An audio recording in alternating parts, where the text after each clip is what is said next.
청주 문화유산 아는겨? 모르는겨. 안녕하세요. 문화유산 뉴스에서 1일 리포터를 맡게 된 복명중학교 3학년 정미송, 박시은입니다. 저희가 이 영상에서 소개드릴 주제는 바로 충북 청주 속에서도 이렇게 많은 문화유산이 있었어입니다. 물론 충청북도 속에서도 문화유산이 많고 많지만 그중 저희가 살고 있는 청주라는 소도시에서도 다양하고 많은 문화유산이 있다는 걸 알리고 싶어서 주제로 정했습니다.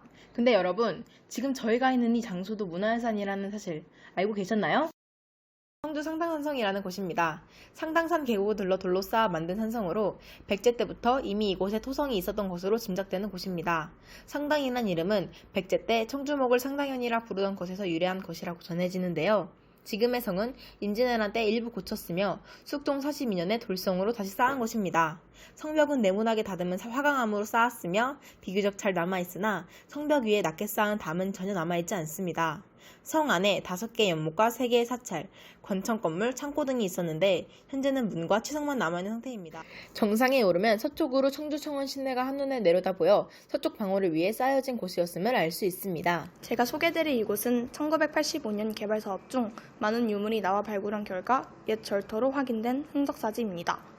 대부분이 아시고 계실 직지를 인쇄한 절인데요. 고려 우왕 3년에 청주 흔적사에서 금속 활자로 책을 인쇄한 것으로 나타났습니다. 그러나 절을 언제 세웠는지와 정확한 규모는 알 수 없습니다. 세계 최초의 금속 활자본을 직접 주조하여 인쇄한 절, 흔적사지였습니다. 이곳은 흔적사지와 가장 연루된 직지입니다.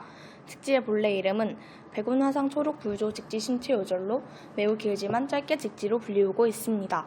직지는 현재 남아있는 금속활자 인쇄본 가운데 가장 오래된 책으로 고려 말에 국사를 지냈던 백운 스님이 선불교에서 전해 내려오는 여러 이야기를 모아 만든 책입니다.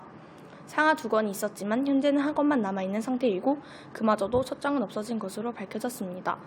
서양 구텐베르크의 금속 활자본보다 무려 78년이나 앞서 만들어진 책으로 세계 최초이므로 매우 자랑스럽게 여겨집니다.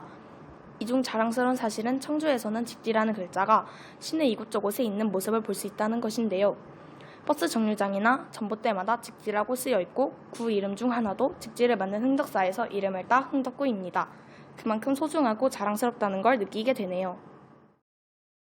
마지막으로 소개해드릴 장소는 청주 성안길에 위치한 용두사지설당간으로 고려 광종 962년에 조성되어 1000년이 넘는 세월을 청주의 역사와 함께하고 있답니다.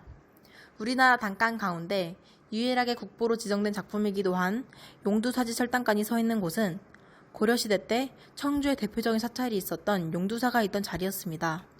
신라와 고려시대의 사찰의 건립과 함께 수많은 단간이 세워졌으나 현재는 대부분 단간을 바치고 있던 지주만 남아있습니다. 지금까지 저희가 청주의 문화유산 4곳을 소개해드렸는데요. 혹시나 여러분들이 무심코 지나쳤던 그곳, 알고는 있지만 문화유산인지 몰랐던 그곳이 나오지 않았을까 하는 생각이 듭니다. 여러분들도 주변에 자신도 모르고 있었던 문화유산지를 한번 찾아가 보시는 것도 나쁘지 않을 것 같습니다. 지금까지 용두사지설당간에서 충청북도 1일 리포터 정미송, 박시은이었습니다. 감사합니다.